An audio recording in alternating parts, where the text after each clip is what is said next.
वर्तमान समय में धर्मों और मत मतांतरों के अनेक स्वरूप दिखाई देते हैं। भिन्न भिन्न आस्थाओं का अस्तित्व प्रकट है। ज्ञात की दृष्टि अपनाने पर जिज्ञासु आश्चर्यचकित रह जाता है। समुद्र के शांत जल में जब कोई वस्तु फेंक दी जाती है तो तरंगे प्रकट हो जाती हैं। समुद्र की ऊपरी सतह पर फेन, बुलबुले और कुछ हलचल दिखाई देने लगती है। कुछ समय पश्चात इनका अस्तित्व फिर समाप्त हो जाता है और रह जाता है वही शांत जल ही जल। अध्यात्म के क्षेत्र में कदम बढ़ाने वाले इस भाव को भली भांति समझते हैं। शास्त्रों में कहे गए प्रवचनों को आज सांप्रदायिक आवरण पहनाकर प्यार, शांति, मानव उत्थान के स्थान पर ईर्ष्या, घृणा और अहंकार बढ़ने लगा है। ऐसी गंभीर स्थिति में सबसे अधिक आवश्यकता दैवी महापुरुषों के वचनों का वास्तविक अर्थ समझकर उनका प्रचार प्रसार करना है। यह चैनल यूनिवर्सल सोच इसी संदर्भ में एक प्रयास है। ईश्वर से प्रार्थना है कि यह प्रयास सही भावनाओं को जन साधारण तक पहुंचाने में सफल हो सके तथा धर्म प्रचार करने वालों के लिए यह चैनल उपयोगी सिद्ध हो। सर्वप्रथम विख्यात सर्वदर्शनाचार्य डॉक्टर जगन्नाथ शर्मा हंस जी द्वारा रचित पुस्तकों की श्रृंखला का अध्ययन एवं मनन करने हेतु उनकी पुस्तकों की ऑडियो रिकॉर्डिंग प्रस्तुत की जाएगी। डॉक्टर हंस की हिंदी साहित्य को सबसे बड़ी देन भारतेंदु से भी पूर्व खड़ी बोली के प्रथम समर्थ महाकवि झांसी की रानी लक्ष्मीबाई के सद्गुरु संत गंगादास की खोज है। इन्हें भारतीय साहित्य संस्थान द्वारा शोध शार्दुल और अखिल भारतीय उदासीन परिषद द्वारा अनुसंधान महारथी की उपाधि से भी सम्मानित किया गया। डॉक्टर हंस ने आध्यात्मिक क्षेत्र में परमात्मा से अनुभूति होने पर अनेक विषयों को लक्ष्य बनाकर लेखन कार्य किया। इनकी कुछ रचनाएं जैसे जीव की कहानी, भक्ति रहस्य, भक्ति धारा आदि अध्यात्म के परिप्रेक्ष्य में ऐसे अनुभवों का बखान करती हैं जो कि मानव जीवन को दिशा देने में समर्थ है।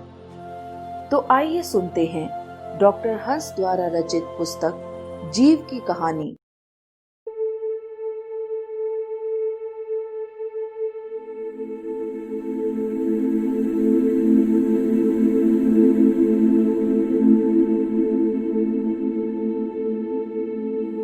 तन मन धन के अहंकार, लालच और कामनाओं के कारण ही चेतन ब्रह्म का अभिन्न अंश अजर अमर होते हुए भी जड़ जीव बन जाता है। अर्थात जड़ माया यानी तन, मन, धन, इंद्रियां, बुद्धि, अहंकार आदि को अपना स्वरूप मानकर भ्रमित हो जाता है। इस भ्रम के कारण ही 84 लाख योनियों में दुख भोगता घूमता रहता है। मानव शरीर में आने पर इसे एक स्वर्ण अवसर मिलता है, क्योंकि इस जन्म का सदुपयोग करके यह ब्रह्म की प्राप्ति और भ्रम अर्थात संसार की समाप्ति कर सकता है। उल्लेखनीय है कि तन मन धन दुखदाई नहीं, बल्कि ये तो भक्ति और सेवा के साधन बन सकते हैं, परंतु ये सुख के साधन तभी बनते हैं जब जीव इन्हें अपना नहीं प्रभु का मानकर प्रभु सेवा में लगाता है। प्रभु की वस्तुएं प्रभु सेवा में ही लगें, यानी तन मन धन को भगवान का मानकर सेवार्थ प्रयोग करें तो ये सुखदाई हो जाते हैं। इन्हें अपना मानकर प्रयोग करें तो दुखदाई, और प्रभु परमात्मा का मानकर सेवार्थ प्रयोग करें तो सुखदाई। इस सिद्धांत को एक उदाहरण से स्पष्ट किया जा सकता है। किसी सेठ की एक फैक्ट्री में आग लग गई। वह रोने चिल्लाने लगा कि मेरी 1 करोड़ की फैक्ट्री जल रही है, हाय मैं तो मर गया। उसके बड़े बेटे ने समझाया कि पापा, हमने तो इसका बीमा करा दिया था। सेठ ने सुख की सांस ली और हंसने लगा। बिचले बेटे ने आकर बताया कि पापा, हमने बीमे का फॉर्म तो भर दिया है, प्रीमियम तो अभी दिया ही नहीं। यह सुनकर सेठ फिर रोने चिल्लाने लगा। छोटे बेटे ने आकर कहा कि पापा, अभी एजेंट का फोन आया था कि तुम्हारा प्रीमियम मैंने स्वयं भर दिया है, रसीद भी आ गई है, उसे आकर ले आओ। सेठ फिर हंसने लगा। यहाँ सेठ मानो जीव है जो तन मन धन को अपना मानता है और दुखी होता है, अपना नहीं मानता तो सुखी हो जाता है। वेद, शास्त्र, ग्रंथ आदि भी जीव को 3 गुणों अर्थात सत, रज, तम में फंसाकर बंधन का कारण ही बनते हैं, क्योंकि उनमें भी बंधन में डालने वाले तीनों गुणों का ही वर्णन मिलता है। निर्गुण निराकार ब्रह्म का वर्णन तो ग्रंथ भी नहीं कर पाते। कहा भी है, लेखनी इसको लिख नहीं सकती, जीभ न इसको बोल सके। गीता भी इसका समर्थन करती है। गीता के दूसरे अध्याय के 45वें श्लोक में लिखा है, वेद तीनों गुणों के कार्य का ही वर्णन करने वाले हैं। हे अर्जुन, तू तीनों गुणों से रहित हो जा, राग द्वेष आदि द्वंद्वों से रहित हो जा, निरंतर नित्य वस्तु परमात्मा में स्थित हो जा, योग क्षेम की चाहना भी मत रख और परामत्य परायण हो जा। भगवान अर्जुन को आज्ञा देते हैं कि वेदों के जिस अंश में सकाम भाव का वर्णन है उसका त्याग करके तू निष्काम भाव को ग्रहण कर। निष्काम भाव से तू तीनों गुणों से अतीत जन्म मरण से रहित हो जाएगा।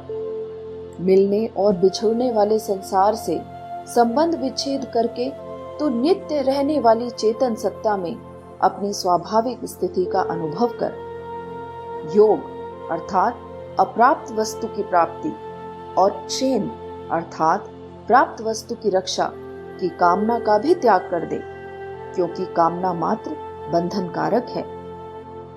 भगवान ने बताया कि जो मनुष्य वेदोक्त सकाम कर्मों में रुचि रखने वाले होते हैं, वही बुद्धि व्यवसायत्मिकता अर्थात ब्रह्म में स्थिर नहीं होती।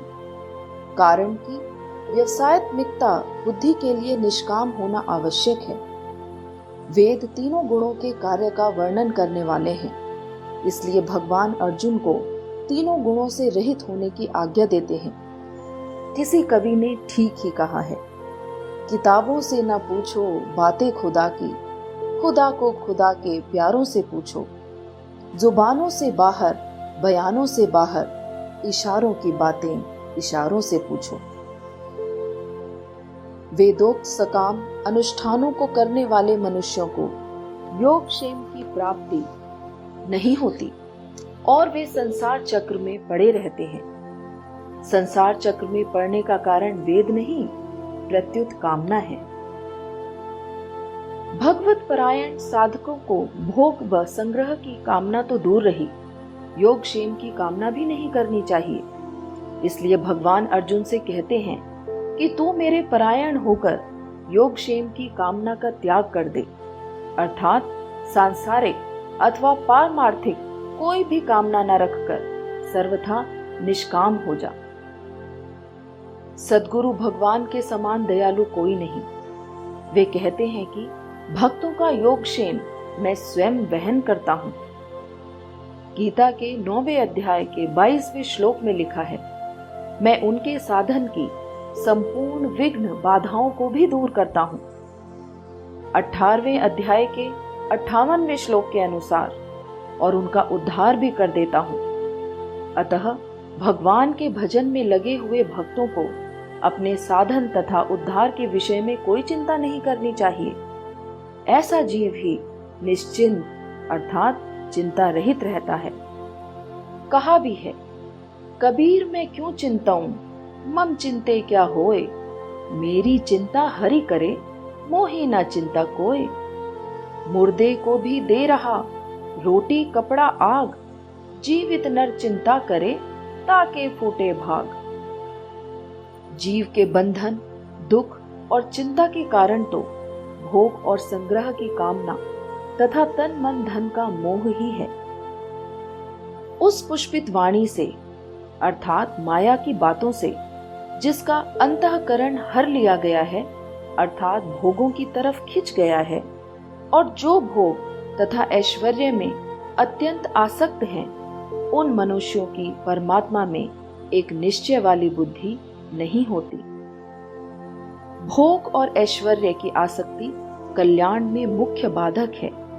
सांसारिक भोगों को भोगने तथा रुपयों आदि का संग्रह करने वाला मनुष्य अपने कल्याण का निश्चय भी नहीं कर सकता, फिर कल्याण करना तो दूर रहा। कई कहते हैं कि चिंता नहीं, चिंतन करना चाहिए। यह भी ठीक नहीं, क्योंकि भोगों से जीव का इतना पतन नहीं होता जितना भोगों के चिंतन से। विषयों का चिंतन करने वाले मनुष्य की उन विषयों में आसक्ति पैदा हो जाती है, आसक्ति से कामना पैदा होती है, कामना से क्रोध पैदा होता है, क्रोध होने पर सम्मोह हो जाता है, सम्मोह से स्मृति भ्रष्ट हो जाती है, स्मृति भ्रष्ट होने पर बुद्धि का नाश हो जाता है, बुद्धि का नाश होने पर मनुष्य का पतन हो जाता है। सुख भोगों के अत्यधिक आकर्षण, चिंतन और कामना के कारण ही जीव का पतन हो जाता है और वह पशुवत जीवन जीने लगता है। संत गंगादास ने कहा है, जैसे बकरियों की संगति में रहकर शेर का बच्चा अपने आप को भी बकरी मानने लगा था, वैसे ही ब्रह्म का अंश होकर जीव भी शरीरों की संगति के कारण अपने आप को शरीर ही मान बैठा। शोक निवारण करने वाला भी शोकग्रस्त हो गया, मानो सूरज ही अंधकार में छिप गया। पशुवत कर्म करने वाले इस मानव अर्थात जीव को अब तो सद्गुरु ही बचा सकते हैं। यदि यह पशुवत कर्म करने वाला पापी मनुष्य भी मानव देहधारी वर्तमान सद्गुरु की शरण में आकर आत्मज्ञान प्राप्त कर ले तथा भक्ति, सेवा, सिमरन, सत्संग के मार्ग पर चल पड़े, तो जीवन मुक्ति तथा भक्ति का अनंत आनंद प्राप्त कर लेता है। आदि शंकराचार्य ने कहा है, सत्संग से जड़ माया, तन, मन, धन, बुद्धि, अहंकार, परिवार, रिश्तेदार आदि के प्रति विकर्षण या निर्लेपता उत्पन्न होती है। इस निर्लेपता से मोह समाप्त होता है। मोह समाप्त होने से निरंकार में मन स्थिर हो जाता है। निरंकार में मन स्थिर होने से जीवन मुक्ति प्राप्त हो जाती है।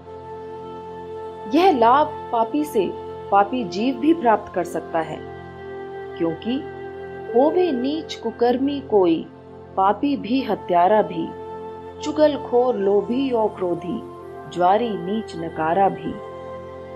छूट जाते हैं काम ये सारे, दया दृष्टि जब होती है, अवतार कहे कृपा सतगुरु की, सब पापों को धोती है। सम्मुख होए जीव मोही जब ही, जन्म कोटि अघनासे तभी, कहकर भगवान राम ने भी मानस में इसका समर्थन किया है। दो विभाग हैं, जड़ और चेतन। शरीर और संसार जड़ विभाग में है और आत्मा तथा परमात्मा या जीव और ब्रह्म चेतन विभाग में है। ये दोनों विभाग अंधकार और प्रकाश की तरह परस्पर सर्वथा असंबद्ध हैं। संपूर्ण क्रियाएं जड़ विभाग में ही होती हैं। चेतन विभाग में कभी कोई क्रिया नहीं होती।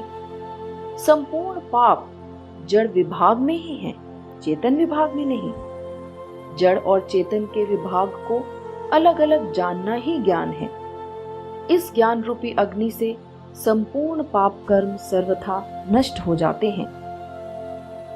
हे अर्जुन, जैसे प्रज्वलित अग्नि ईंधनों को सर्वथा भस्म कर देती है, ऐसे ही ज्ञान रूपी अग्नि संपूर्ण कर्मों को सर्वथा भस्म कर देती है। यही गीता के 4 अध्याय के 37वें श्लोक में कहा गया है। जीव को फंसाने वाले जड़ माया के तत्वों पर विचार करना भी आवश्यक है, तभी इनसे छुटकारा हो सकता है। गीता के 13वें अध्याय के 5वें और 6ठे श्लोक के अनुसार 36 तत्व हैं।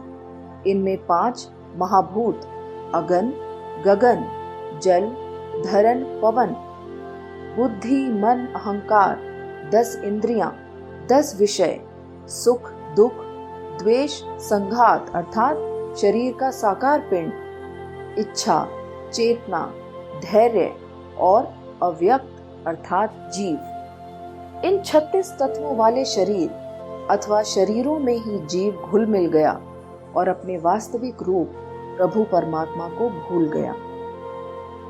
10 इंद्रियों में 5 ज्ञानेंद्रियां और 5 कर्मेंद्रियां हैं। इन 10 इंद्रियों के 10 विषय भी हैं जो इस प्रकार हैं।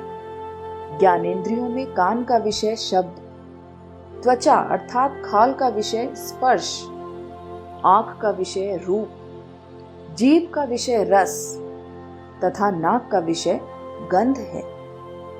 कर्मेंद्रियों में हाथ का विषय लेना देना, पांव का विषय गमन अर्थात चलना, जीभ का विषय बोलना, उपस्थ का विषय संभोग, गुद का विषय मलत्याग है। मन का विषय सोच विचार तथा चेतना का जागृति कराना है।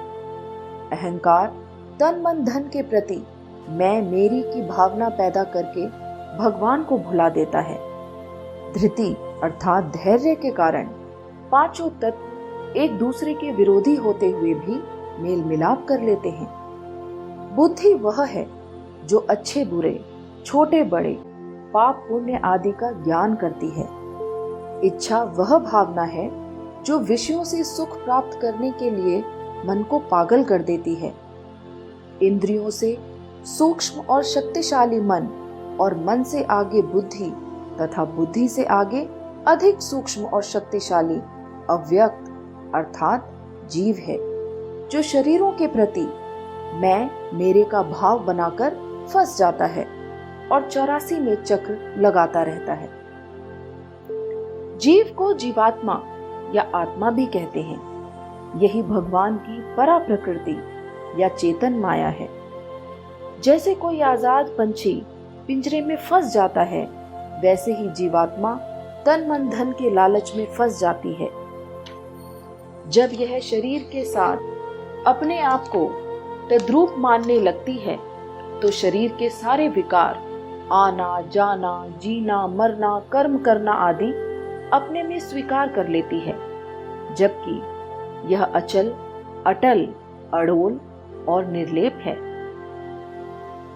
परमात्मा का अंश होने के कारण इसका तीनों गुणों से भी कोई संबंध नहीं। जीव का वास्तविक रूप तो निर्गुण, निर्दोष और अविकारी है, किंतु मिथ्या माया को सच मानकर दोष और विकारों को अपने में ही स्वीकार कर लेता है।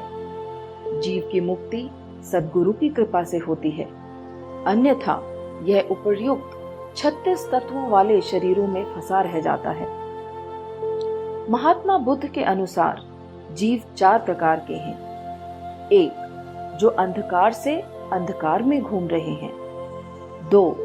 जो अंधकार से प्रकाश की ओर बढ़ रहे हैं। 3. जो प्रकाश से प्रकाश में विचर रहे हैं। और 4. जो प्रकाश से अंधकार की ओर गिर रहे हैं। इनमें पहले तो अज्ञानी जीव हैं, जो आवागमन के अंधकार में घूम रहे हैं। दूसरे जिज्ञासु जीव हैं, जो सद्गुरु की शरण लेकर ज्ञान भक्ति की तरफ आ रहे हैं।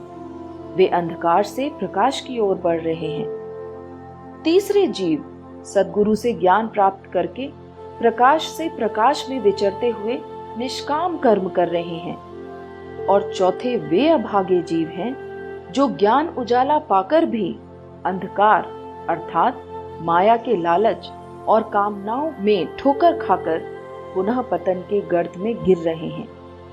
उन्हीं के लिए कहा गया है कि प्रकाश से अंधकार की ओर गिर रहे हैं। आप स्वयं को भी इसी कसौटी पर कस के देख सकते हैं कि हम कहाँ हैं। जीव की कहानी से संबंधित सामग्री को सरलता से प्रस्तुत करने के लिए 10 भागों में विभाजित किया गया है। भूमिका में जीव पर विहंगम दृष्टि से विचार प्रस्तुत करके प्रथम अध्याय में जीव की परिभाषाएं और लक्ष्य तथा दूसरे अध्याय में जीव और ब्रह्म के अंश अंशी भाव को प्रस्तुत करके तीसरे अध्याय में जीव की यात्रा का विवेचन है। चौथे अध्याय में संसार का मिथ्यापन सिद्ध करके 5वें में ब्रह्म के जीव से संबंध की विस्तृत चर्चा की गई है। 6ठे अध्याय में जीव और कामना तथा 7वें अध्याय में जीव और कर्म की विस्तृत व्याख्या है। 8वें अध्याय में स्पष्ट किया गया है कि अहंकार किस प्रकार जीव को बंधन में डाल देता है। 9वें अध्याय में एकत्व पर पहुंचे जीव की भक्ति का वर्णन 13 रूप है ये संसार शीर्षक के अंतर्गत करके 10वें और अंतिम अध्याय में जीवन मुक्त महापुरुषों की जीवन शैली पर विचार रखे गए हैं। जीव की सहज अवस्था का संक्षिप्त वर्णन यहाँ प्रस्तुत करके जीव की कहानी समाप्त होती है। अंत में सारांश और निष्कर्ष से समन्वित उपसंहार रखा गया है। पुस्तकें पढ़कर केवल किताबी ज्ञान के आधार पर ही लेखक ने यह जीव की कहानी नहीं लिखी, बल्कि इसका अधिकांश अनुभूत सत्य है। धर्म ग्रंथों के उद्धरण और प्रमाण प्रस्तुत करने के लिए ही लिए गए हैं। इस पुस्तक में पहली बार जीव का विश्लेषण अर्थात शल्य क्रिया करके लिखने का प्रयास किया गया तो ऐसा लगा जैसे प्याज के छिलके उतारकर उसकी गिरी ढूंढने का प्रयास कर रहा हूं। अंत में परमात्मा का अनुभव ही रहा, ना मैं रहा और ना जीव रहा। ढूंढा तुझे सारे जहां में, पाया पता तेरा नहीं, जब पता तेरा लगा तो अब पता मेरा नहीं। मैं अपने आप को अच्छा लेखक नहीं मानता। अच्छे लेखक तो सोच के सागर में ना जाने कैसे कैसे मोती निकाल लाते हैं। मैं यदि कुछ कागज काले कर लेता हूँ तो प्रभु प्रेरणा और सद्गुरु के आशीर्वाद का फल ही मानिए। जिन विद्वानों के विचार और लेखों से इस पुस्तक के लेखन में सहायता ली गई है, उनके लिए हृदय से आभार ज्ञापित करता हूँ। आशा है कि पाठक इस कृति को भी मेरी अन्य रचनाओं की भांति पसंद करेंगे। डॉक्टर जगन्नाथ शर्मा, हंस। यदि आपको यह विषय वस्तु पसंद आई हो तो कृपया चैनल को लाइक एवं सब्सक्राइब करें। आप अपने विचार या सुझाव कमेंट बॉक्स के द्वारा भी दे सकते हैं। धन्यवाद।